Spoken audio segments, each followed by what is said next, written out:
सद्गुरू श्री ब्रह्मचैतन्य महाराज गोंदवलेकर यांचं प्रवचन 17 जून. प्रपंचाच्या गडबडीतच परमार्थ साधावा.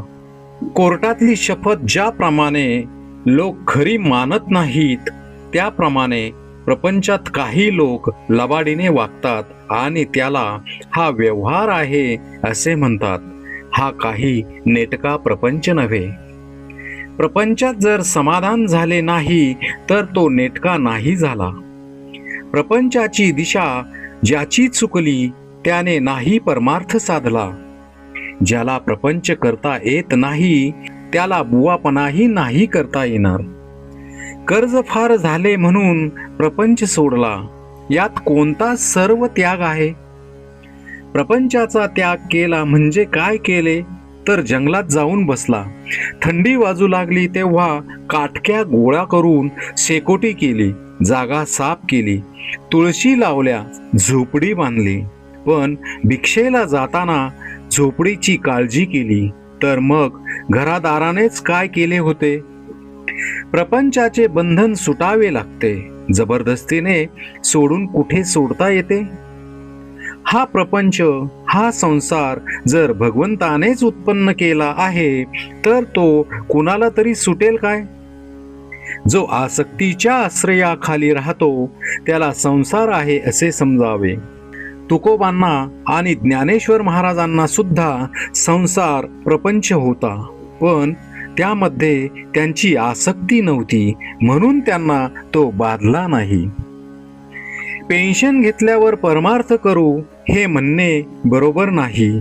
या गडबडीतच, प्रपंचाच्या झटापटीतच परमार्थ साधावा. सावधानता कशाची ठेवायची?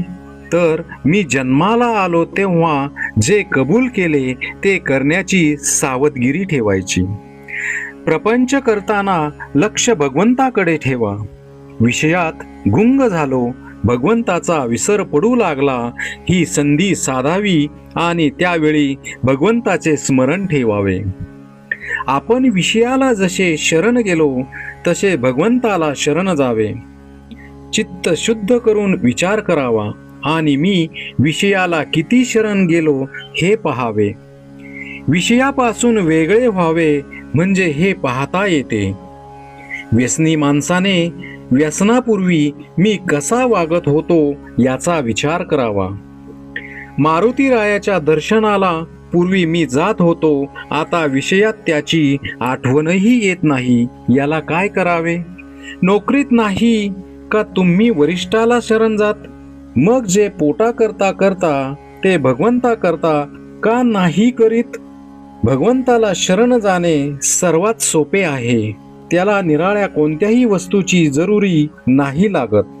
माझ्या मनात येईल तेव्हा भगवंताला शरण जाता येईल.